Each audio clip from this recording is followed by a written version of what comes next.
that every day there are people, men, women, and children, civilians and otherwise, being killed around the world, not only in the Muslim world, but terrible cost of human life.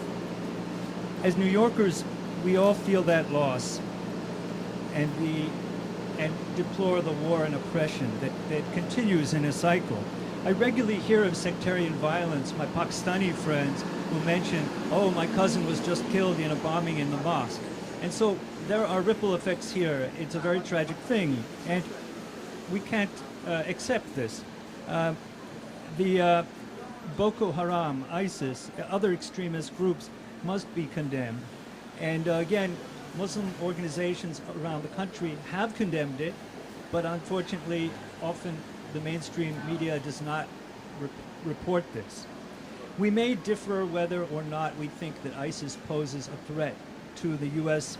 or not, but we do share the profound revulsion about ISIS practices, distorted beliefs, and interpretations. We may suggest that ISIS might not have existed without the profound destabilizing effect of the U.S. invasion of Iraq.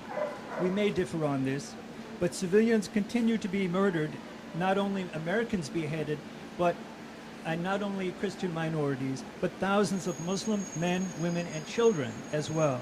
Every life is sacred. We should not play a blame game. Let's share responsibility in confronting this challenge. This problem cannot be solved by guns alone, however expensive the weaponry. We do not need to claim that divisive label, moderate Muslims. We are diverse Muslims from New York who think for themselves. As conscientious Muslims, our leaders and reps will articulate their concerns despite a public climate that frequently distorts, simplifies, and attacks Muslim Americans. Many of our leaders are reluctant to speak for this reason. We have only to think of Park 51 hysteria. We have only to look around in the subway walls to see the anti-Muslim ads that continue to be permitted.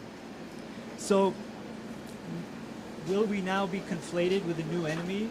Will angry public begin to see ISIS when they look at us? I think we can agree that this is a parody of the ISIS flag, and someone made it, and it says, because we didn't want the Quran to be on here and rip it, but we're going to rip it. It only says al-Baghdadi is the Caliph of hell, and we don't believe in ISIS. We don't believe in this terrible movement, and so symbolically, let's get rid of ISIS. And